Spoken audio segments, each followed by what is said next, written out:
안녕하십니까. 송국근 혼술이 매주 주말 보내드리는 정가 뒷담화 12월 3일 토요일에 인사드립니다. 지금 그 이상민 행안부 장관에 대한 민주당의 해임 요구 상당히 집착이 느껴지죠. 특히 최근에 국정조사를 추진을 하면서도 그것과 별개로 행안부 장관 이상민을 해임하겠다. 그래서 해임 건의안을 지금 추진을 하고 있는데 이게 잘 안 되니까 플랜 A, 플랜 B, 플랜 C까지 만들어서 이상민 해임안 전국을 조성을 하려고 합니다. 이상민 해임안 전국을 조성을 해서 전국 주도권을 지르는 것인데 그 목적이 뚜렷하게 있습니다. 지금 여의도 정가에서 그런 말들이 들리고 또 중앙일보가 인터넷판에서 이런 보도를 했습니다. 6년 전에 김재수 효과 또 노린다. 이상민 해임안 집착. 야당의 노림수. 자, 이 부분이 지금 여의도 정가에서 놔두는 이야기들과 좀 일맥상통한 그런 내용이어서 제가 설명을 드리겠습니다. 단순히 이상민 장관에 대해서 이태원 참사 책임을 물어서 자리에서 물러나라. 그 차원을 넘어서는 정치적 노림수가 있다는 이야기입니다. 그래서 어쩌면은 민주당에서는 그런 정치적 목적을 달성하기 위해서 이상민 장관이 자리에서 물러나지 않고 자진 사퇴하거나 이렇게 하지 않고 계속 버텨줘야 되는 그런 상황을 지금 노리고 있습니다. 그리고 특히 해임 건의안을 만약에 처리를 해도 국회 본회의에서 처리를 해도 건의안이니까 말 그대로 건의안이니까 윤석열 대통령이 안 받아들이면 그만이죠. 그런데 정말로 해임 건의를 했는데 해임을 건의한 대로 그럼 이상민 장관을 해임을 시킨다. 이것도 또 안 바라는 상황. 실제로는 민주당이 바라지 않는 상황이다. 자, 이런 분석이 나오고 있습니다. 자, 왜 그런가? 일단 이상민 행안부 장관 탄핵 전에 나중에 탄핵 이야기도 하지만은 해임 건의안 이 전국이 강대강 대치를 막 가지고 오면서, 그러니까 야권과 정권, 강대강 대치를 가지고 오면서 이것이 지지층을 결집을 해서, 민주당이 지지층을 결집을 해서, 장외로 나가서 탄핵 정국으로 이어갈 수 있는, 그러니까 해임 건의안 정국이 윤석열 정권 탄핵 정국으로 이어가는 그 길목이 된다. 이런 판단을 하고 있다는 거죠. 그래서 지금 중앙일보도, 해임안 집착의 야당 노림수를 하면서 그런 이야기를 썼습니다. 자, 일단 얼마나 집착을 하는지를 제가 보여드리면은 이 플랜 A, 민주당의 플랜 A는 이거였습니다. 지난 1일에 본회의에서 보고를 하고 2일에 그 해임 결의안을 처리를 한다. 해임 건의안을 처리를 한다. 이 해임 건의안은 그 본회의에서 보고를 하도록 되어 있고 보고하고 24시간 후에 72시간 내에 처리를 하도록 이렇게 규정이 되어 있습니다. 바로 보고하고 바로 처리하지 못하고 24시간이 지나야 되고 그리고 72시간 내에 처리를 하지 않으면은 이 해임 건의안은 자동 폐기가 되는 이 상황입니다. 이것은 인사 문제와 관련되어 있기 때문에 그렇게 되는 건데 처음에 1일 본회의 보고 2일 처리 여기에 대해서 김진표 국회의장이 회의를 열어주지 않았습니다. 자, 김진표 의장은 민주당 출신이죠. 민주당 중진 출신이죠. 거의 원로급인데 회의를 열어주지 않았습니다. 왜 그러냐면은 일단 여야 합의가 우선이다. 국회의장으로서 민주당 의원이지만은 국회의장이 되면서 일단 당적은 떠났죠. 나중에 다시 의장직이 끝나면 다시 당적을 갖습니다. 자, 그 상황에서 여야 합의를 먼저 해야 된다. 그리고 이런 정치적인 이런 논쟁거리보다 예산안이 중요하다. 예산안과 관련해서 빨리 먼저 처리를 하자. 지금 법정 처리 시한이 벌써 지났습니다. 2일인데. 자, 그래서 열어주지 않으니까, 민주당이 플랜 B를 만들었습니다. 뭐냐면은, 2일날, 어제 본회의에서 보고를 하고, 5일날, 다음 주에 처리를 하는 이 플랜 B를 만들었는데, 여기에 대해서도, 김진표 국회의장이 이것을 듣지 않고, 자, 그러면은 이 본회의를 8일, 9일 두 번만 열겠다. 9일 날이 12월 9일이 정기국회 회기 마지막 날입니다. 그래서 8일, 9일 열어서 예산안을 처리를 하겠다. 법정 기한 내에 처리하지 못한. 이렇게 하니까 다시 플랜 C를 해서 그럼 8일 날 그 본회의에 보고를 하고 이상민 그 해임 건의안을 9일날 마지막 날 처리를 한다. 플랜 C까지 갔습니다. 자, 그래서 이 플랜 B, 플랜 C는 어떻게 될지 모르지만은 플랜 A와 플랜 B는 전부 무산이 됐죠. 이렇게 되니까 민주당이 자기 당의 원로인 김진표 국회의장을 향해서 비판을 막 쏟아붓습니다. 박홍근 원내대표 같은 경우는 이 당의 원로인데 국회를 끝내 일방적으로 국회를 운영한 국회의장에게 깊은 유감을 표한다. 이렇게 이야기를 했고, 다른 의원들도 상당히 날선 비판을 해서 마치 하극상 같은 당의 원로인데, 자, 그런 모습을 보이면서까지도, 이렇게 집착을 하고 있죠. 자, 이 집착을 하고 있는 이유, 이 집착을 하고 있는 이유가 뭐냐? 이 박홍근 원내대표는 그제도 긴급 기자간담회에서 이번 정기국회 안에 이태원 참사의 책임을 물어서 이 장관의 문책을 매듭짓겠다 이렇게 의지를 밝혔는데 과연 이 정말 해임을 시키기 위한 것인지. 자, 이상민 장관이 자진 사퇴를 하지 않는다면은 지금 윤석열 대통령도 그 자진 사퇴를 하라는 쪽이 아니고 계속 있어야 된다는 그런 이야기를 그런 의지인 것 같습니다. 그래서 이상민 장관이 해임을 스스로 자진 사퇴나 아니면 윤석열 대통령이 교체하지 않으면은 해임 건의안 정국이 지금 조성이 됩니다. 해임 건의안을 의결을 했는데 만약에 민주당이 8일 9일 날 의결을 했는데 윤석열 대통령이 그것을 당연히 안 받겠죠. 저번에 박진 장관 때도 그렇고 그러면은 해임 건의안 정국이 조성이 되는데 왜 이렇게 집착을 하느냐 해임 건의안에 특히 지금 이태원 참사 국정조사를 한다고 해놓고는 이 국정조사에 차라리 이상민 장관을 행안부 장관을 불러서 막 책임을 따지고 막 이렇게 하는 것이 오히려 정말 실체적 진실을 규명하는 데는 그게 더 방법이죠. 그런데 그것과 상관없이 이상민 국정조사는 국정조사, 행안부도 국정조사 대상 기관인데 행안부 장관 해임 건의안은 해임 건의안 이렇게 하는 것이 정치적 노림수가 있다는 이야기입니다. 중앙일보에 익명을 원한 민주당 지도부가 이런 말을 했다고 합니다. 중앙일보 통화에서 해임 건의안은 법적 구속력이 없지만 야당이라면은 권한을 최대한 활용해서 책임을 물을 수밖에 없다. 이렇게 이야기를 하고 나서 중요한 이야기를 합니다. 2016년 민주당이 야당 시절에 박근혜 정부 때죠. 그때 추진했던 김재수 전 농림축산식품부 장관 해임 건의안 처리 이후 우리가 전국의 주도권을 잡은 점도 고려했다.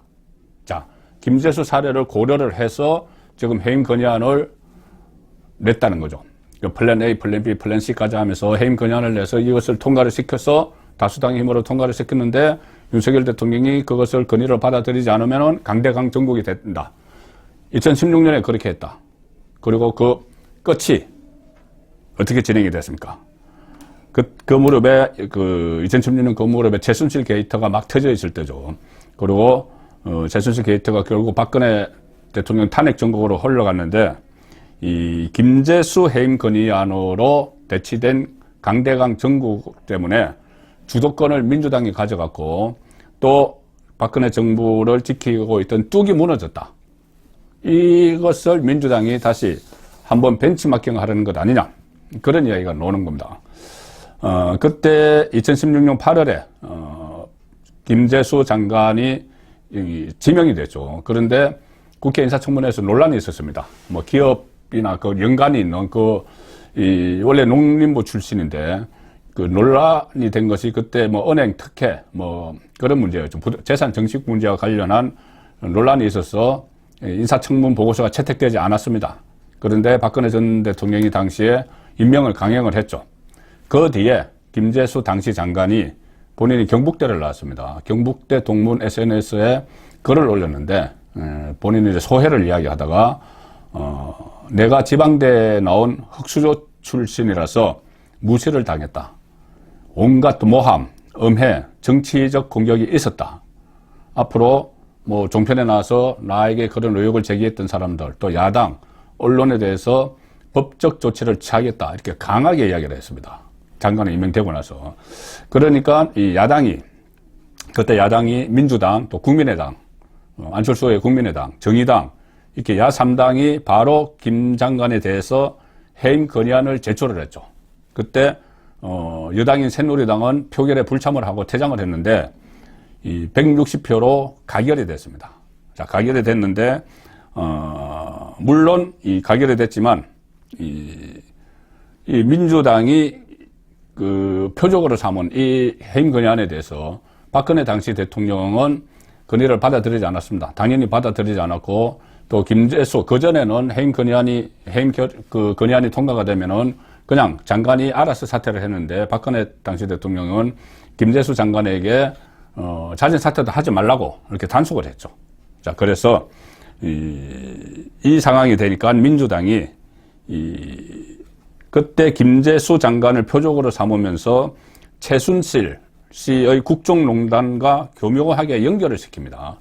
해임 건의안을 하면서 강대강 정국이 조성이 됐을 때 교묘하게 연결을 시키죠.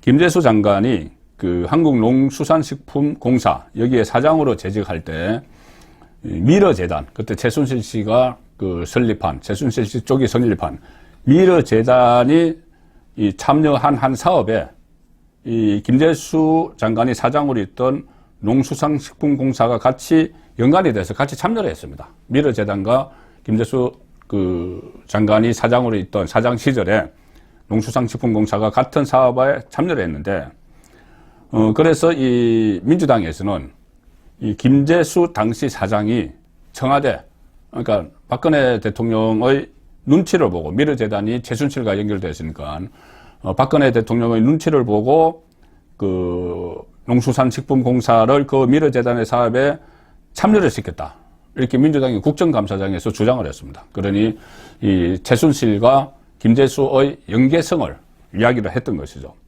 그리고 그렇게 참여를 시켰기 때문에 나중에 장관까지 됐다, 이렇게 이야기를 하고, 박근혜 대통령이 이 해임 건의안을 통과시켰는데 그것을 받아들이지 않고 유임시키고 이 자진 사퇴도 못하도록 한 것은 최순실과의 관계 때문이다. 박근혜 대통령이 최순실의 눈치를 봐서 지금 김재수를 해임시키지 못한다, 이런 구도로 몰고 갔습니다. 자, 그러니 일종의 비선 논란인데, 자, 이것이 지금 이상민 장관 같은 경우는 뭐 비선 논란과 연결성보다는 윤석열 대통령과 직접 충암고등학교 그리고 서울법대 후배죠. 윤석열 대통령의 후배죠. 그렇기 때문에 윤석열 대통령이 이상민을 지키고 있다. 자, 이렇게 해서 해임 건의안 전국을 윤석열 대통령을 공격하는데 사용을 하려고 하는 겁니다. 적극적으로 공격을 하는데. 그리고 어떤 뭐 비선은 아니지만은 윤석열 대통령이 사적 인연 때문에 이상민을 지키고 있다. 그래서 해임 건의안 전국을 만들어서 윤석열 대통령이 해임 건의안을 받아들이지 않을 게 뻔하니까 전국을 만들어서 강대강으로 부딪혀서 그러다가 일단 이상민이 무너지면 뚝이 터질 수가 있다. 그리고 뭐 이상민이 굳이 무너지지 않더라도 이런 강대강 전국을 만들어서 전국 주도권을 민주당이 당연히 가져갈 수가 있죠. 다수당이니까. 그 상황이면은 그 다음 단계로 나갈 수 있다. 그런 정치적 계산을 해서 이상민 해임 건의안을 그렇게 집착을 하는 겁니다. 그때 김재수 장관 그 사태 때 민주당 원내대표가 우상호였는데, 우상호 의원이 중앙일보에 이런 말을 했습니다. 김재수 당시 장관은 소위 최순실 게이트와 관련설이 있었기 때문에 표적을 해서 해임 건의안을 낸 것이다. 그리고 이후에 여당은 국정감사를 거부하면서 야당과 대치를 거듭했지만, 그때 박근혜 정부의 여당은 민주당과 대치를 거듭했지만 결과적으로 국정감사가 강행이 되면서 최순실 게이트 방어에 실패를 했다. 자, 이것을 거꾸로 이야기하면은 지금 해임 건의안을 꺼내니까 여당이 이태원 국정조사 불참을 선언을 했는데 이것은 오히려 손해보는 거다. 자, 그래서 끝까지 이 최순실 게이트 방어에 실패를 한 그때 여당의 사례에 쫓아서 지금 강경하게 밀어붙이고 있다. 자, 이 이야기를 지금 우상호 의원은 하는 겁니다. 이 해임 건의안으로 야기된 이 강대강 대치가 민주당이 전국 주도권을 가져가는데 훨씬 더 효과적이다. 이 의미가 되는 것이죠. 그래서 그 이후에 민주당은 그때 김재수 그 해임 건의안 전국 이후에 뭐 태블릿 PC가 막 나오고 그때 완전히 전국 주도권을 잡아서 이 최순실 국정농단 그 의혹과 관련해서 특검도 실시하고 국정조사도 막 실시해서 그 결국은 정권 교체까지 갔죠. 박근혜 전 대통령 정권을 무너뜨리고 정권 교체까지 가는 자 그런 상황이 전개가 됐습니다. 자 그래서 지금 이상민 장관 해임 건의안에 이렇게 플랜 A, 플랜 B, 플랜 C까지 만들어서 막 밀어붙이는 그 속셈은 결국은 전국 주도권을 가져가기 위한 것이고 또 특히 지금은 이재명 대표의 사법 리스크 곧 소환이 될 그런 지경에 있고 문재인 전 대통령에 대한 수사도 지금 본격적으로 되고 있습니다. 월북몰이와 관련해서 서훈 전 국가안보실장이 구속이 되고 이 상황이기 때문에 전국을 완전히 한바탕 휘젓기 위해서 이상민 해임 건의안을 계속 밀어붙이는 그런 측면이 있는 것이죠. 그리고 그것이 본인들이 그 전에 한번 재미를 봤던 것처럼 이 탄핵 정국으로도 연결시킬 수 있다.